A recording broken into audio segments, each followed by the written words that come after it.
Bersyukur pada Bapa di surga kalau hari ini kita dapat kesempatan lagi untuk kita boleh belajar bersama-sama. Semua saudara mengikuti dari mana saja, lewat Zoom, lewat Instagram, Facebook, ayo kita belajar. Hari ini Roh Kudus memberi kita tema, belajar bisa dipercayai oleh Papa. Saudara perhatikan, satu huruf I itu punya arti yang besar, ya. Jadi kita bukan belajar untuk dipercaya, tapi kita belajar untuk dipercayai. Tahu nggak bedanya dipercaya dan dipercayai? Beda lagi. Nah, kalau sempat nanti kita belajar dipercayakan, ya itu lain lagi. Tapi kita akan belajar tentang dipercayai. Nah, saudara, izinkan saya mengajarkan fakta ini. Terlalu lama gereja Tuhan kehilangan kesempatan yang sangat berharga untuk bisa dipercayai oleh Papa di surga. Apalagi setelah zaman karismatik muncul. Maaf saya berkata, setelah zaman karismatik muncul, makin rusak iman murid-murid Tuhan Yesus. Makin rusak iman anak-anak Papa di surga. Di mana rusaknya?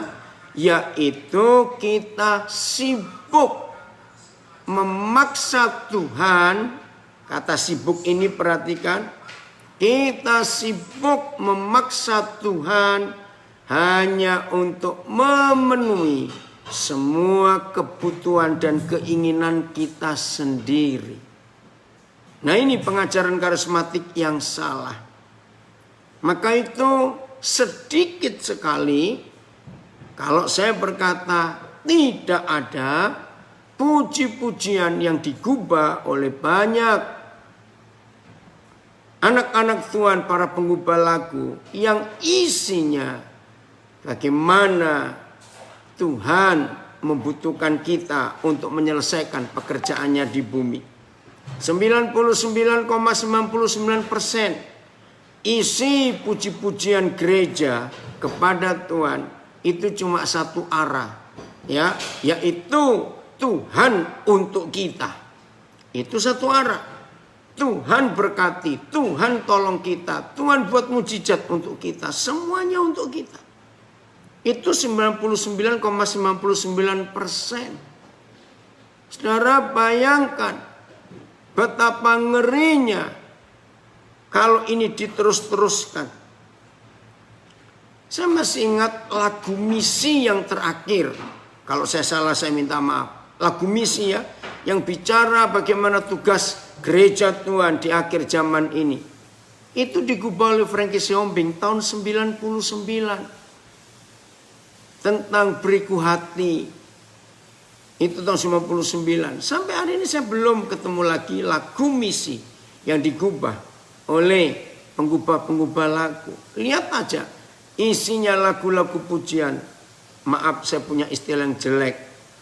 Yang tersinggung berarti itu yang harus bertobat gitu aja.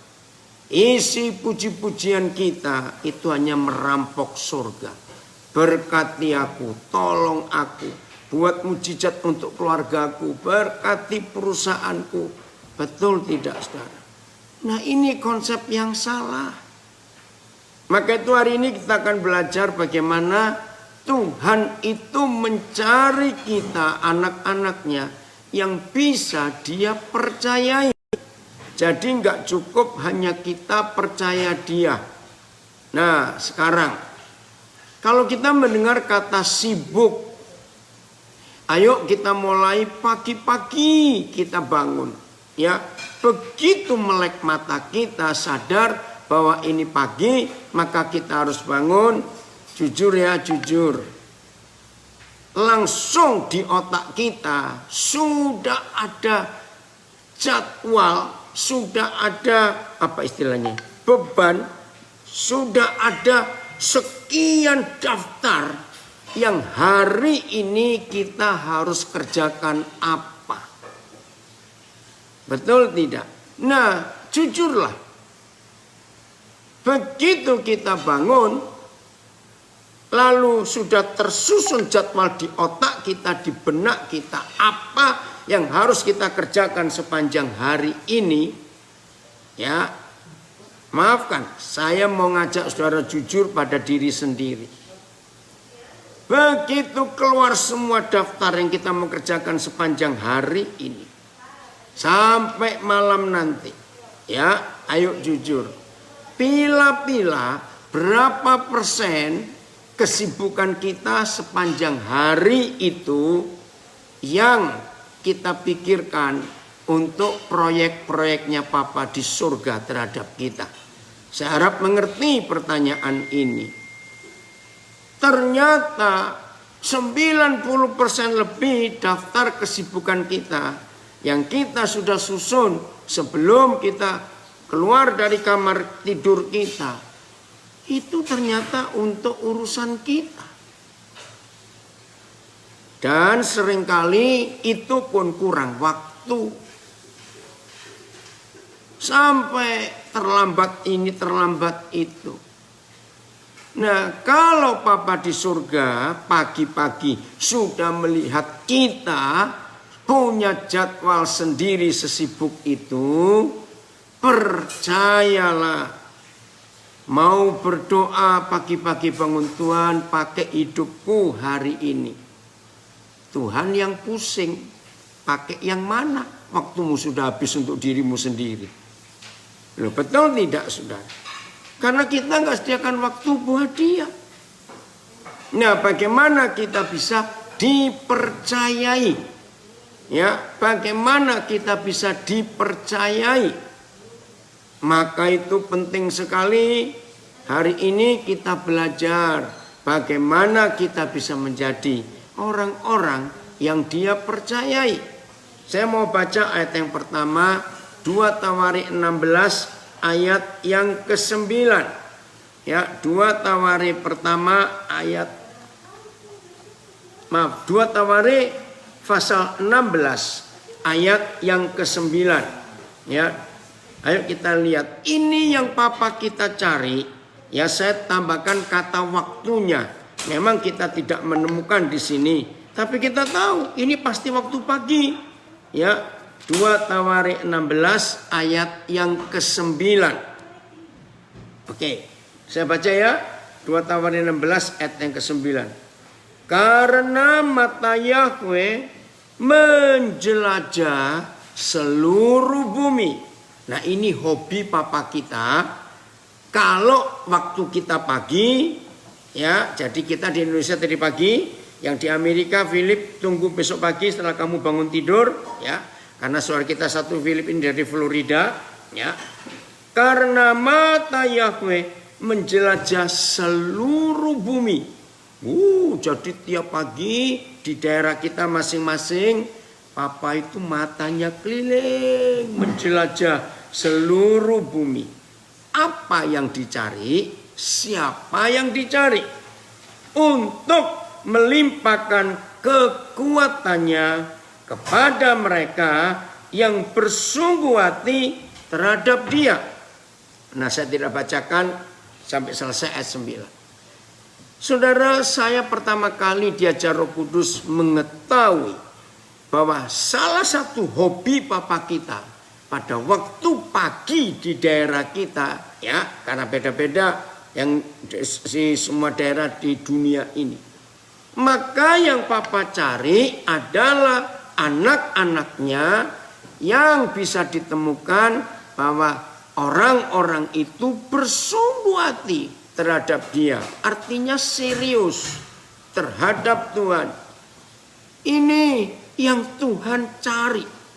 Nah, firman ini berkata, begitu Papa menemukan ada orang yang bersungguh hati terhadap Dia, nggak main-main loh saudara, maka Papa melimpahkan. Nah, perhatikan, apa bedanya melimpahkan dan memberikan? Beda jauh. Apa yang Dia limpahkan, saudara, nggak main-main. Seluruh, ya, maaf, untuk melimpahkan kekuatannya, maaf, kepada mereka bersungguh hati. Nah, Saudara bisa bayangkan apa yang terjadi dalam hidup kita kalau kita dilimpahi kekuatan dari pencipta alam semesta. Bukan diberi, lagi sekali dilimpahi. Berarti ada energi.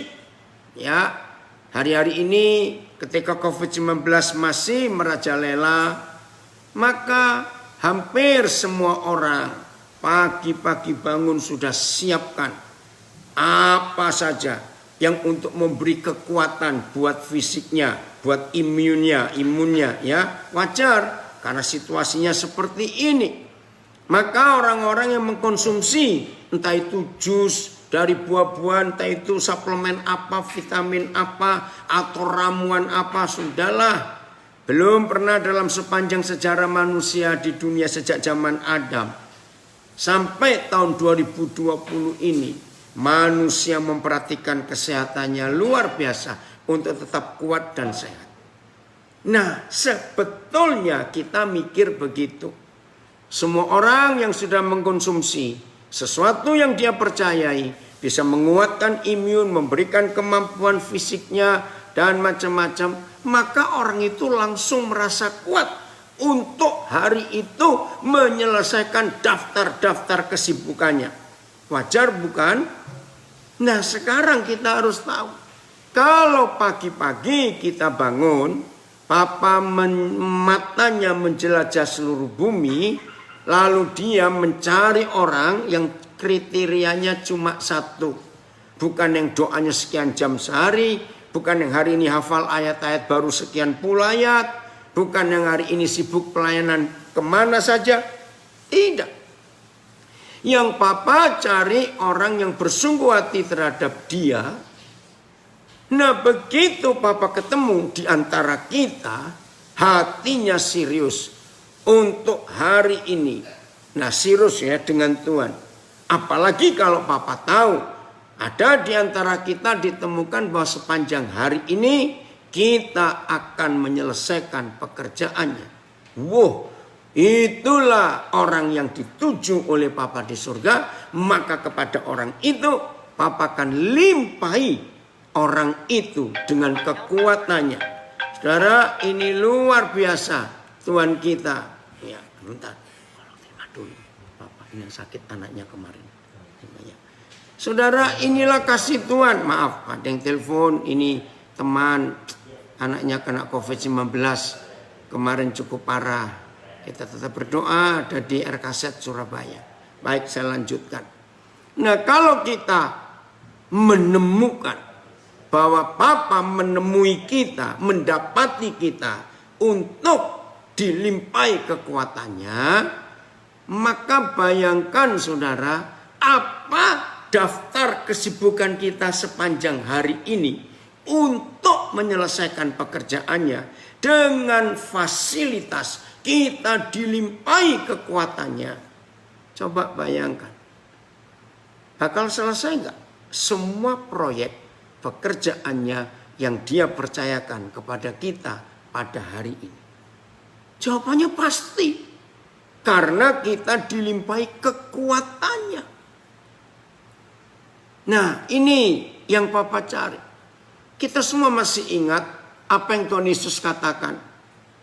Yohanes 4 ayat 34. Ketika murid-muridnya disuruh ke kota untuk beli makanan dan sudah balik. Dan mereka menawarkan, guru, ini makanan yang guru pesan. Terus Tuhan Yesus berkata, wah, aku sudah punya makanan lain yang diberikan oleh Bapakku. Mereka bingung. Masa ada orang kirim makanan? Padahal dia nyuruh kita pergi. Nah, dia menjawab ayat 34. Makananku ialah. Masih ingat itu? Melakukan kehendaknya dan menyelesaikan pekerjaan dia yang mengutus aku. Nah, dari dua ayat ini kita akan mendapat tahu bahwa Tuhan mencari orang-orang yang bisa dipercayai karena pekerjaannya masih belum selesai. Nah, mungkin lebih mudah kalau saya pakai istilah proyek. Nah, para kontraktor akan tahu ini. Saudara, di mana-mana di Indonesia ini yang menyedihkan. Sulit mencari kontraktor yang jujur. Karena semua sudah jahat, maaf jangan tersinggung, hampir semua sudah jahat untuk proyek-proyek itu. Aduh, menyedihkan. Nah, di sini kita belajar. Papa di surga itu punya proyek besar, betul tidak? Yang sejak peristiwa kejadian 3 kejatuhan manusia, proyeknya belum selesai sampai hari ini. Yaitu supaya semua orang diselamatkan. Itu belum selesai. Nah, betapa indahnya dunia ini ketika Papa di surga menemukan di antara kita yang bisa dipercayai untuk menyelesaikan pekerjaannya dan melakukan kehendaknya. Kira-kira hari ini ada yang siap enggak?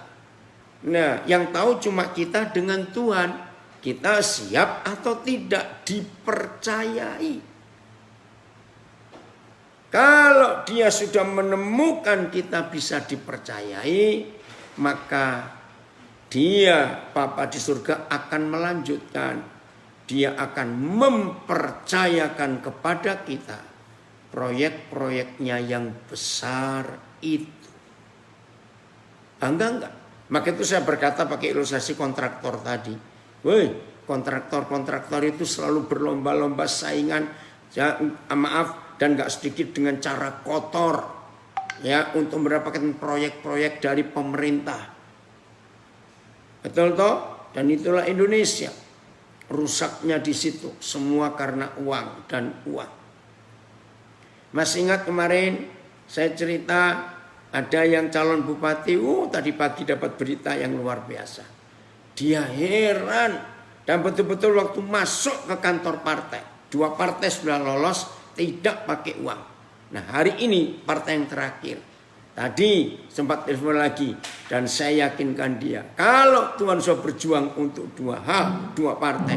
Yakin Tuhan akan selesaikan sampai sempurna. Ini yang hebat sekali. Kalau kita mau berjuang dengan Papa di surga, saudara. Proyeknya besar. Dan belum selesai. Belum selesai. Ya, jadi ayo hari ini kita menyiapkan diri untuk bisa jadi orang-orang yang dia percayai. Supaya Papa bisa mempercayakan kepada kita pekerjaan-pekerjaan besar yang masih belum selesai. Karena dalam tanda kutip saya berkata, kontraktor-kontraktor surganya ini sibuk ngurusin kerjaannya sendiri. Boleh nggak saya berkata pakai kalimat itu? Ini yang luar biasa. Sudah ya? Inilah 2 ayat yang pertama, yaitu 2 Tawarin 16 ayat 9 dan Yohanes 4 ayat 34. Makananku ialah. Nah, saudara, kata makanan ini punya 2 arti. Satu, ya makan supaya kuat. Nah, semua proyek yang kita harus kerjakan harus punya kekuatan fisik. Kalau itu proyek jasmani. Kalau ini proyek kerajaan surga, maka kita harus punya kekuatan untuk 3 bagian kita. Roh, jiwa, dan tubuh kita harus kuat. Karena jauh lebih berat proyek-proyek surga daripada proyek-proyek dunia yang dikerjakan oleh para kontraktor itu. Saya percaya semua kita setuju. Nah, arti kata makanan yang kedua. Shalom, Victor. Papa senang kamu ikut hadir. Ini anak saya dari Kupang. Oh ya, dari Manado, dari Semarang, Puji Tuhan, Surabaya ikut. Ayo kita lanjutkan. Tahu nggak arti kata makanan? Oh, makananku. Oh, makananku. Begini loh, saudara. Nah, ini nanti salah satu kriteria di mana Tuhan bisa mempercayai kita.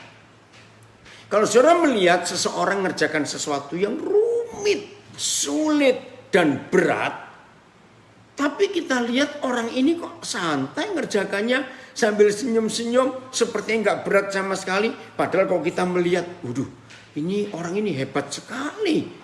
Ngerjakan yang rumit, yang sulit, yang berat. Tapi wajahnya nggak ada wajah tegang. Ya. Lalu kita tanya, wih saudara hebat sekali.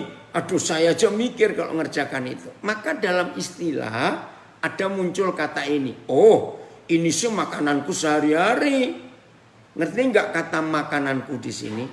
Sudah biasa, sudah terlatih. Nah kira-kira saudara dan saya ditemukan oleh Bapa di surga sudah bisa diakui enggak kamu terlatih? Itu makananku. Berarti ya dua arti kata makanan itu di sini letak perbedaannya. Makananku ialah yang satu supaya kuat, yang satu sudah terlatih. Ada satu kata yang sama. Kalau saudara buka ya Kejadian 37 dan Keluaran 3 ada kata yang sama, biasa. Adapun Yusuf biasa mengembalakan kambing domba. Ayahnya biasa. Begitu pula Keluaran 3. Musa juga disebutkan. Adapun Musa biasa mengembalakan kambing domba Jitro mertuanya. Nah saudara tahu nggak? Kata biasa di dua saudara kita ini terlatih.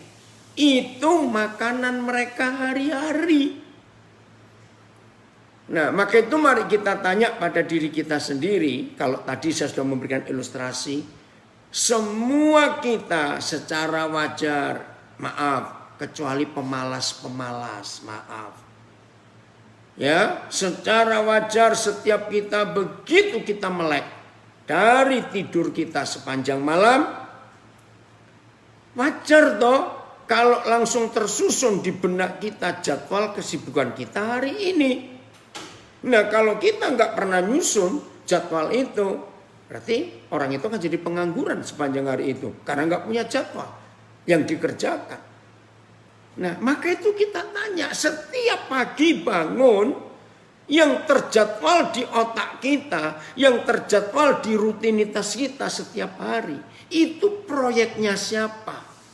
Dan 99,90% bukan saya menghakimi, tapi untuk menyadarkan kita. Karena khotbah-khotbah karismatik yang salah selama ini, maka 99,99% proyek yang terjadwal di benak kita, pagi-pagi kita bangun, jujur itu proyek kita sendiri. Berapa banyak di antara kita yang akan menyusun proyek papaku hari ini, mana yang harus aku selesaikan? Nah termasuk saudara yang harus kerja, harus bisnis, gak apa-apa. Jadikan proyek saudara, bisnis saudara itu juga proyeknya Papa di sorga. Karena kan semuanya berasal dari Dia. Saya lupa saudara tahun 80 berapa. Saya tuh baru ngerti, belajar waktu itu. Ini ilustrasi ya, tapi ini contoh. Seorang pengusaha yang punya properti, ya, tanah begitulah. Lalu dibangun pabrik untuk bisnis dia.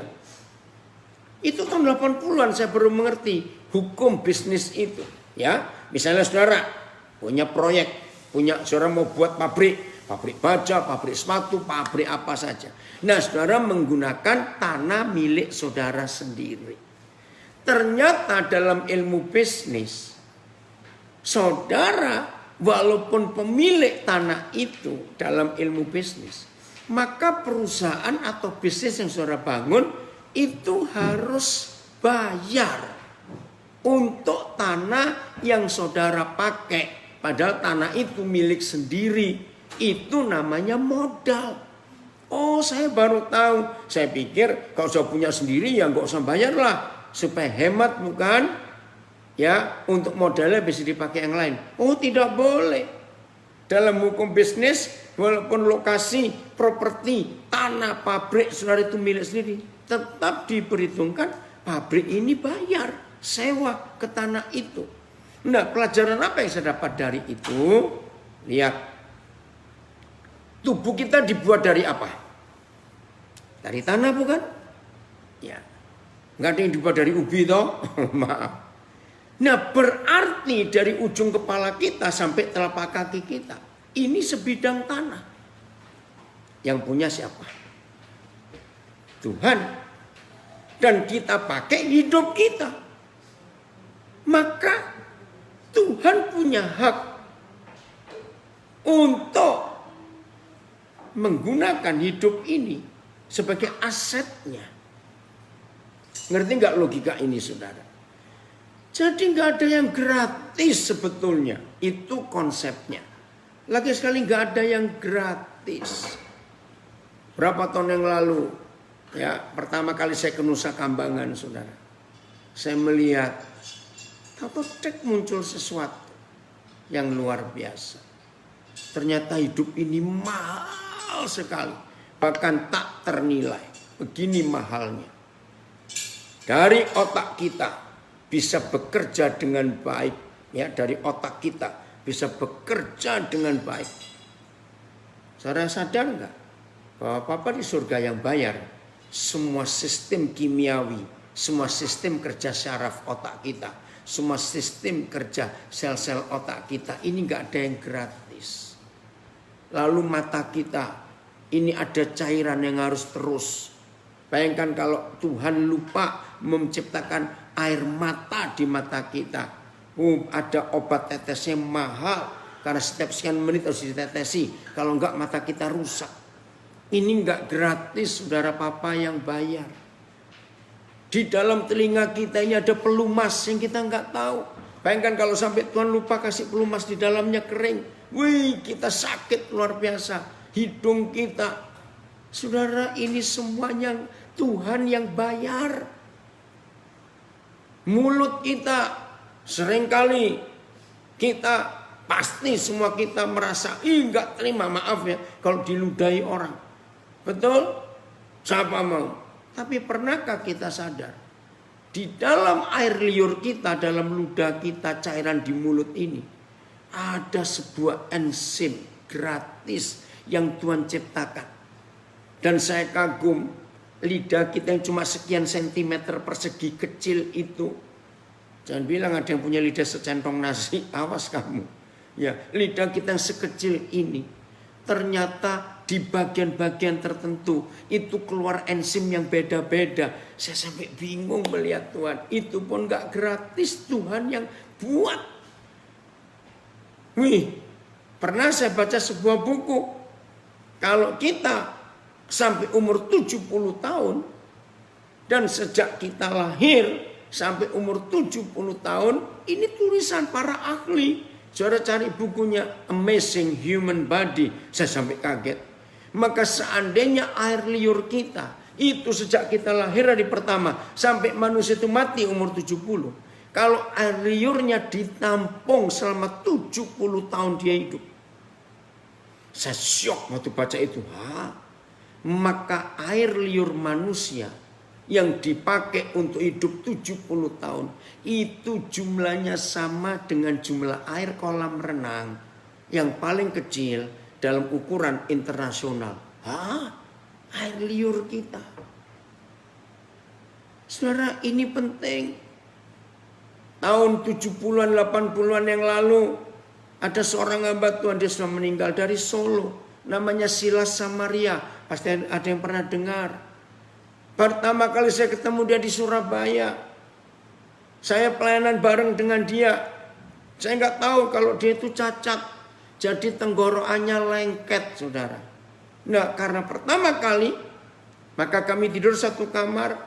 Dia bilang, saya panggil dia kok. Dan sorry ya, dia bilang saya, Den, engkau mau makan dulu. Makan, loh ya bareng dong. Oh nggak bisa. Loh kenapa? Terus dia keluarkan alat-alatnya.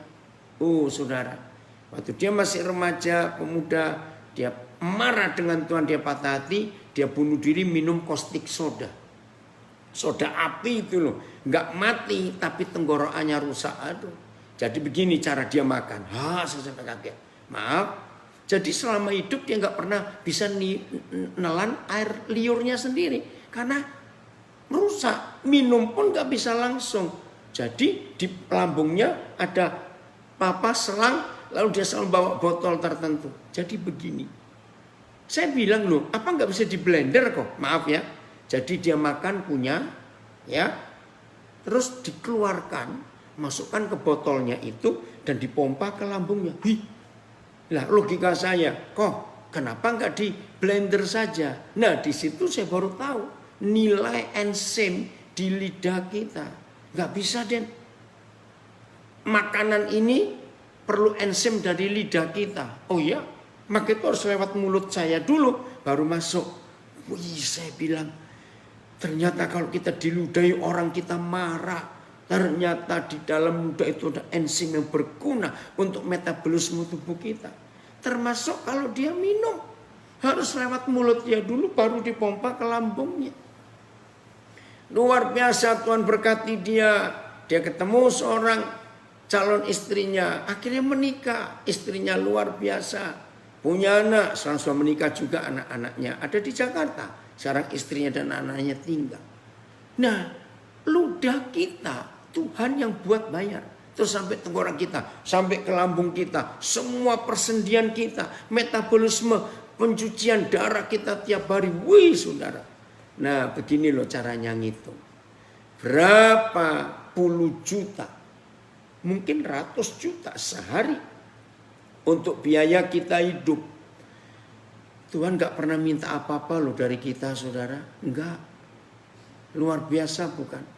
Maka itu kenapa Tuhan sedih dan marah kalau ada orang pelit.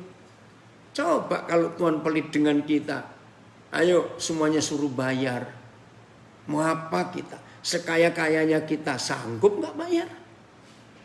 Ngerti? Nah, ayo mulai hari ini kita jadi orang-orang bisa dia percaya. Sadari hidup ini mahal. Gak ada yang gratis. Papa yang bayar. Ini konsep sederhana untuk kita melihat saudara betapa jahatnya kita kalau kita tidak mau memberikan kesempatan untuk kita menyelesaikan proyek-proyeknya. Udah jelas? 1 Korintus 3 ayat yang ke-9. 1 Korintus 3 ayat yang ke-9. Puji Tuhan. Papa mempercayai kita. Ya, 1 Korintus 3 ayat yang ke-9. Begini kata Tuhan. Karena kita ini adalah kawan sekerja Tuhan. Kamu adalah ladang Tuhan, bangunan Tuhan. Ternyata saudara masih banyak saudara-saudara kita yang belum tahu bedanya kami dan kamu di ayat ini. Karena kalau saya ngajar di mana saja dan ayat ini saya pakai, saya tanya, siapa kami di sini? Kita, puji Tuhan. Saya tanya, siapa kamu di sini? Kita. Ya ngawur. Kami itu kita, kamunya di kalimat kedua bukan kita. Lalu siapa? Nah, ini proyeknya Papa. Kamu adalah saudara-saudara kita di luar kita yang akan kita sampaikan kebenaran Injil itu. Maka itu kalau membaca ayat 9 ini dengan konsep kontraktor.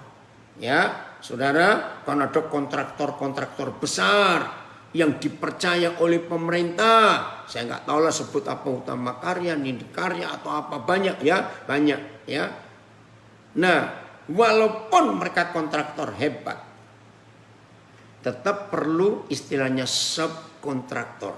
Jadi kontraktor-kontraktor kecil yang dilibatkan. Karena walaupun mereka besar, sudah terkenal, sudah bonafit, sudah puluhan tahun dipercayai oleh pemerintah, tetap mereka perlu yang kecil-kecil. Betul tidak? Nah ini dia. Membaca 1 Korintus 3:9, maka kita harus memahami kontraktor. Papa kita punya proyek besar di dunia. Jelas ya? Punya proyek besar di dunia. Sehingga dia perlu kontraktor-kontraktor kecil. Itulah kita. Kami adalah kawan sekerja Tuhan.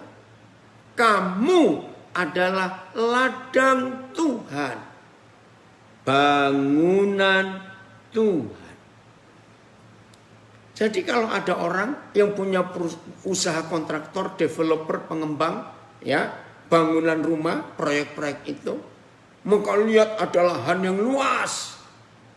Nah, kamunya adalah orang-orang di sekitar kita yang kita harus berkati. Itu proyeknya Papa. Nah, melihat begitu banyak orang, ayo kita rakus. Tahu kata rakus? Enggak apa-apa rakus di sini. Wow, lihat properti seluas ini, murah lagi.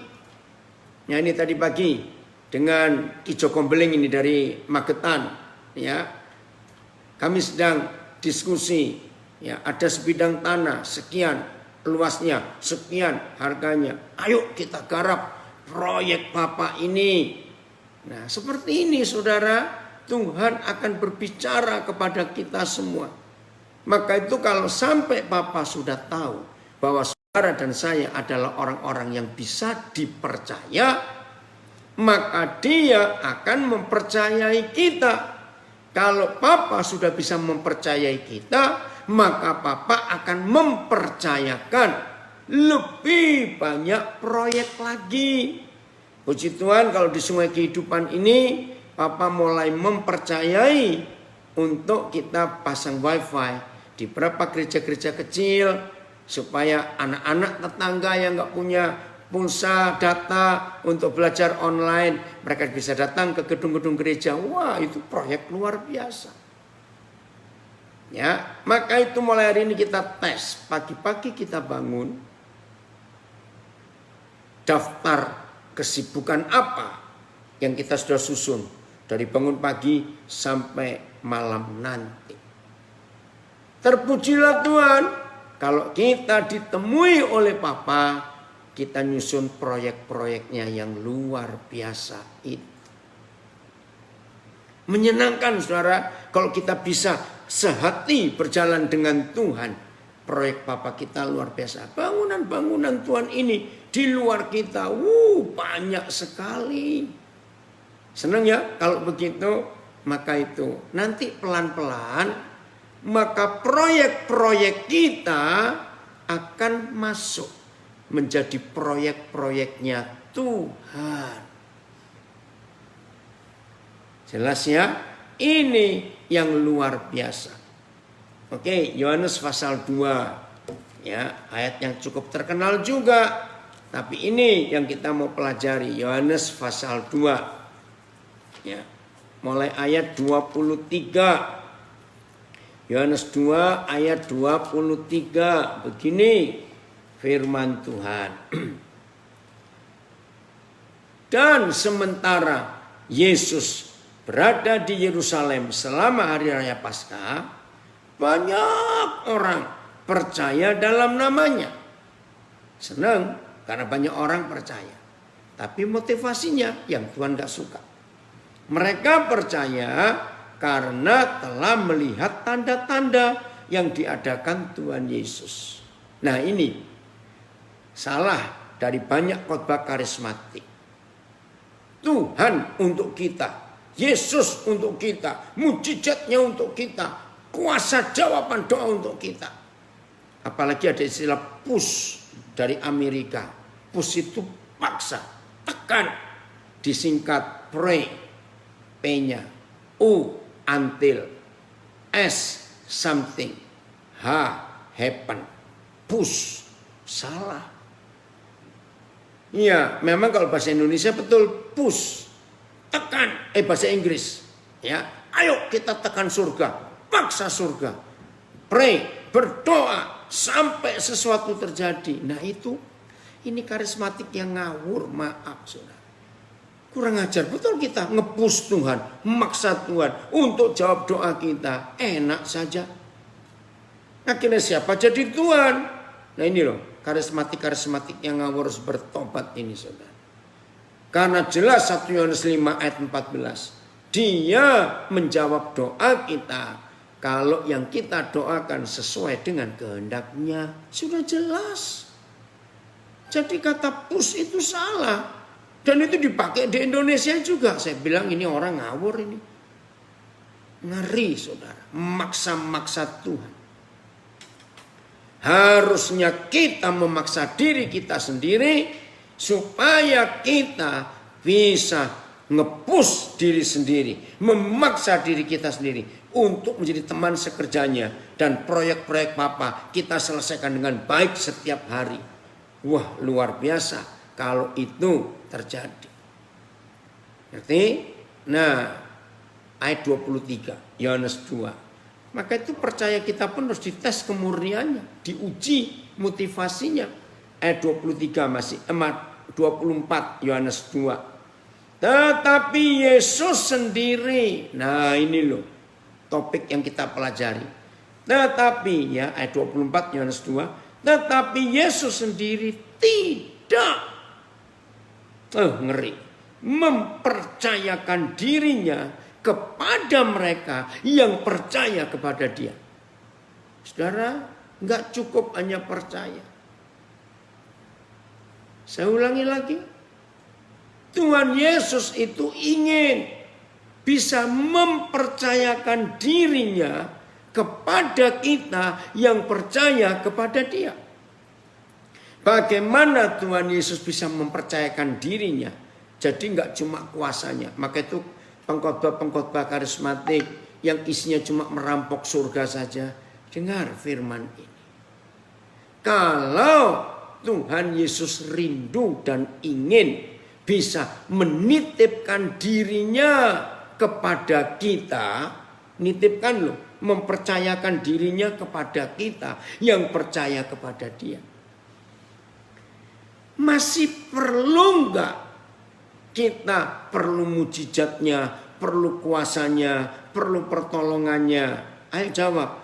Kalau diri Tuhan Yesus, hidup Tuhan Yesus, keseluruhan hidup Tuhan Yesus, karena ayat ini loh.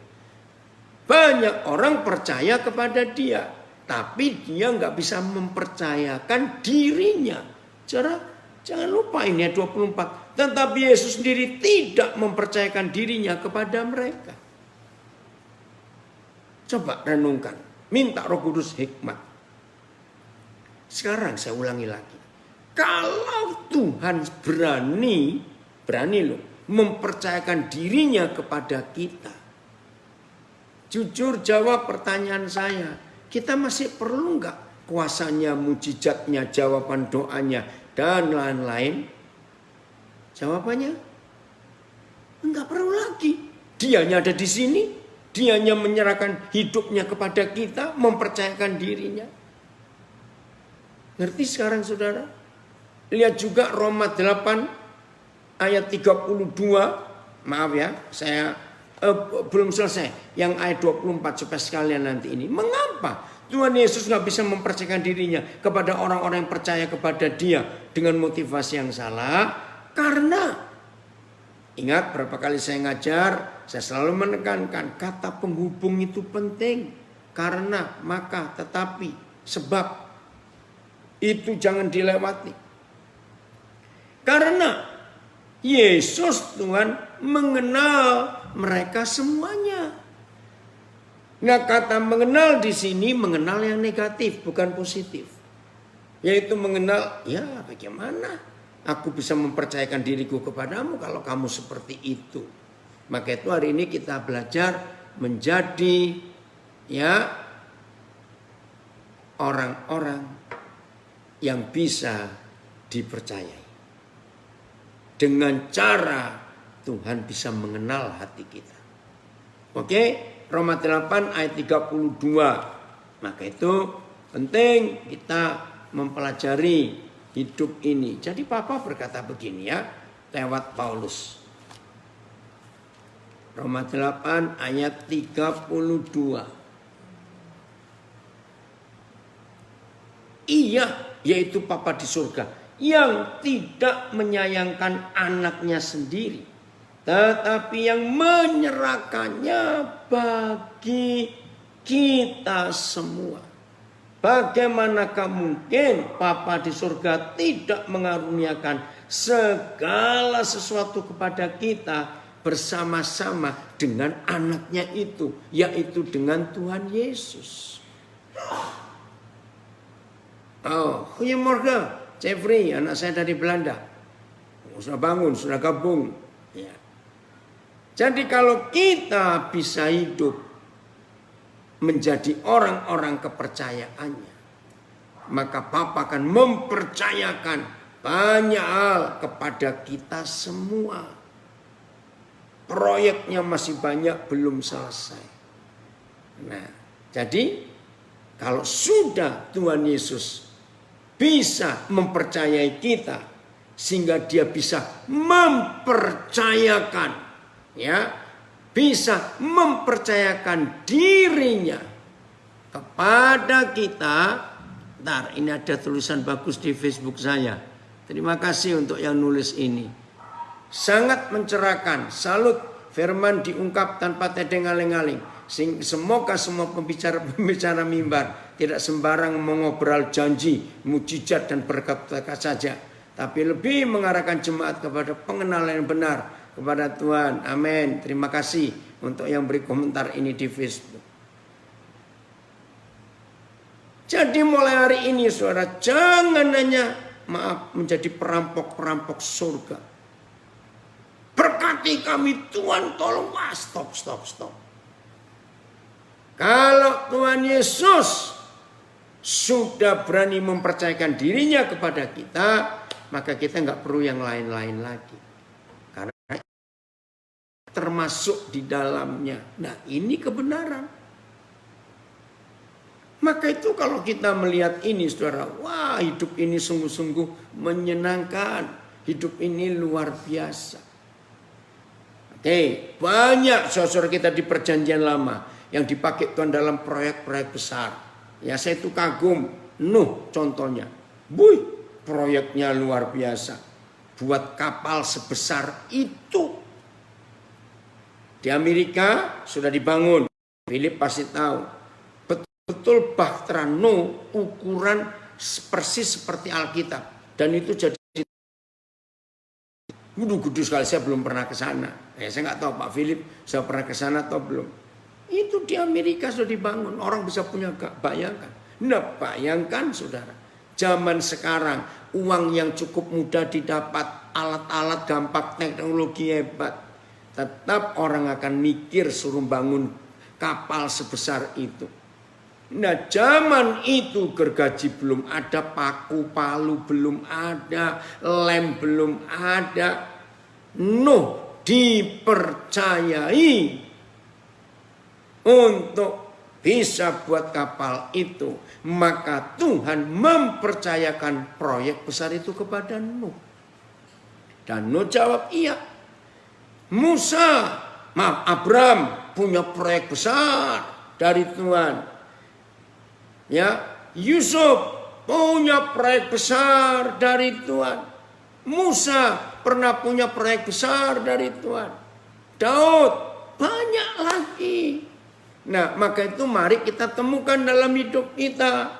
Sampai awal September ini, berapa banyak proyek-proyek Bapa yang dipercayakan kepada kita untuk kita selesaikan. Ayo mikir ini saudara. Ya, ini proyek.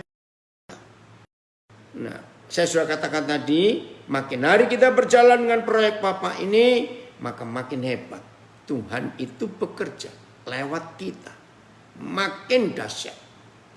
Sedikit dipercayai, kita kerjakan baik-baik, besok dia tambah lagi, lusa dia tambah lagi, terus tambah proyek itu. Wajar bukan? Maka itu mari hari ini kita melihat sebuah fakta yang luar biasa ini dalam kehidupan kita. Supaya segera terrealisasi, terwujud lewat kita. Nah, dari semua contoh proyek-proyek Nuh, Abraham, Musa. Nah, ini kan luar biasa. Kalau Tuhan ngerjakan apa-apa sendiri, cepat selesai tanpa kita. Bayangkan untuk Nuh aja perlu 120 tahun kurang lebih. Untuk Musa perlu 40 tahun membawa sampai ke Mesir. Nah, padahal kalau kita lihat penciptaan, isi dunia ini, kan Tuhan cukup berfirman. Ayo mikir. Kira-kira bahtera Nuh cukup gak dengan firman? Jadilah bahtera besar, ukuran sekian. Jadi, cuma berapa detik. Kenapa Tuhan pakai Nuh? Karena Tuhan mau mempercayai kita. Maka itu hargai kepercayaan Tuhan ini. Ya, bagian terakhir. Nah, sekarang seberapa jauh Tuhan bisa mengenali kita. Dia tahu di dalam hati kita tidak ada motivasi yang tersembunyi untuk cari keuntungan buat diri sendiri. Semua proyek yang Tuhan percayakan kepada kita, Dia yakin kita pasti menyelesaikannya. Nah, saudara, tidak ada satupun ayat yang memberitahu kita. Nomor 1, pasal sekian, ayat sekian. Nomor 2, kitab ini pasal sekian, ayat sekian. Nggak ada. Lalu gimana caranya? Nah, siapa punya kalimat ini? Kondisikan. Ya, kondisikan hati saudara dan hati saya sedemikian rupa. Nah, sedemikiannya yang saya nggak bisa tahu untuk masing-masing saudara, tapi sedemikian ini saya tahu untuk kapasitas saya. Saya ulangi, kondisikan hati kita sedemikian rupa sampai Tuhan berkata, cukup Daniel, cukup Benny, cukup Roni, cukup Hengki, ingat cukup, aku tahu. Nah, itu yang tahu cuma kita dengan dia. Maka itu jangan tanya saya, masing-masing pribadi beda ukurannya. Ini konsep yang kita harus miliki dalam hidup kita. Kemarin masih ada yang tanya, karena ini peristiwa wawancara, apa yang Tuhan kerjakan lewat kita di Nabire belum selesai. Ya, Sabtu nanti ada Gen Toleran yang akan wawancara saya. Aduh, seharusnya juga hari itu Sabtu harus diwawancara yang dari Amerika. Saya bilang, aduh, saya harus bagi waktu dengan baik. Nah, mereka semua ingin tahu apa sebabnya sampai sekolah berpola asrama yang Tuhan percayakan kepada kita di Nabire bisa jadi sampai seperti ini. Nah, tadi malam ada yang bertanya, ya waktu kan Pak Daniel sudah di Amerika. Betul. Kenapa kok bisa cepat kali ke Papua pindahnya gampang? Ya saya bilang, karena saya hidup sih gak punya pilihan apa-apa. Saya sudah memutuskan, pokoknya saya mengerjakan apa yang Papa perintahkan. Maka itu yang 434 jadi bagian saya. Makanan saya adalah melakukan kehendaknya dan menyelesaikan pekerjaannya. Ya sudah. Maka ketika saya sudah mapan di luar negeri, tiba-tiba Papa suruh saya ke Irian waktu itu. Ya saya berangkat. Jelas ya. Maka itu penting sekali untuk kita menemukan kebenaran ini, saudara. Sampai kapan dia bisa menemukan kita jadi orang yang bisa dia percayai.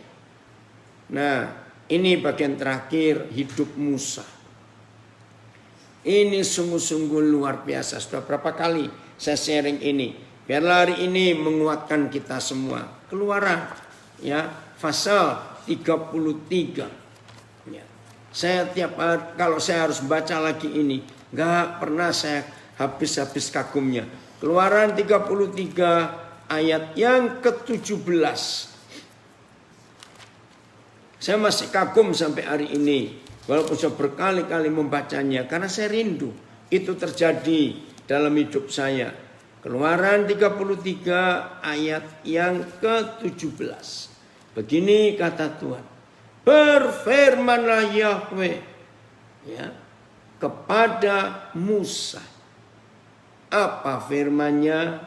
Juga hal yang telah kau katakan ini Musa akan kulakukan. Saudara, di antara semua firman, maka ini yang paling saya kagumi. Loh, kenapa kagum? Saya beri pertanyaan bagi yang belum pernah tahu baca ayat, belum pernah tahu rahasia ayat ini. Berfirmanlah Yahweh kepada Musa, juga hal yang telah kau katakan ini akan kulakukan. Pertanyaannya, berarti antara Papa di surga dengan Musa dan Musa dengan Papa di surga, siapa yang nuruti siapa? Ini loh pertanyaan penting. Maka kita akan kaget setelah menemukan ternyata Tuhan yang nuruti Musa. Orang Jakarta bilang gila ini. Tapi ini benar. Tuhan nuruti Musa. Bahkan waktu saya belajar ayat ini, saya itu kagumnya begini. Berarti Yahweh Tuhan, Papa di surga, yakin bahwa selama Musa hidup nggak akan pernah salah ngomong. Nah ini kan hebat. Masa manusia nggak pernah salah ngomong? Mengapa Papa di surga bisa mempercayai Musa bahwa Musa nggak akan pernah salah ngomong? Maka itu dia menjamin Musa. Kalau saya pakai bahasa sehari-hari, kamu bicara apa saja, katakan apa saja, aku akan melakukannya. Nah ini kan luar biasa. Maka itu baca ini baik-baik. Loh kok bisa? Ayo jujur. Masa nggak ada orang salah ngomong? Tapi menurut Keluaran 33:17, Papa di surga sudah yakin Musa nggak pernah salah ngomong. Waduh, ini yang saya kagum. Oke, masih ingat kitab Yakobus 3? Berarti Musa sudah sempurna. Karena Yakobus 3 menulis, orang sempurna itu cuma dinilai dari mulutnya. Kalau dia nggak pernah salah ngomong. Aduh, berat bener. Saudara, tapi Musa begitu. Nah kenapa? Lihat setelah koma, kata penghubungnya apa? Ayat 17 ini. Karena. Jelas bukan? Ya karena ini. Karena apa? Saya baca kalimat terakhir dulu. Dari dua syarat yang Tuhan temukan di hidup Musa. Kalimat terakhir ya lihat. Dan apa? Siapa kenal siapa? Aku mengenal engkau Musa. Nah kira-kira kapan ini bisa terjadi di hidup kita? Jawabannya setelah kita diuji banyak kali dalam hidup. Abraham ujian beratnya 2 kali tuh. Musa berapa kali diuji? Nah dalam hidup kita juga begitu. Berapa kali kita diuji? Harus lulus. Sampai pada satu titik Yahweh Tuhan berkata, aku kenal kamu. Syarat yang pertama masih ayat 17.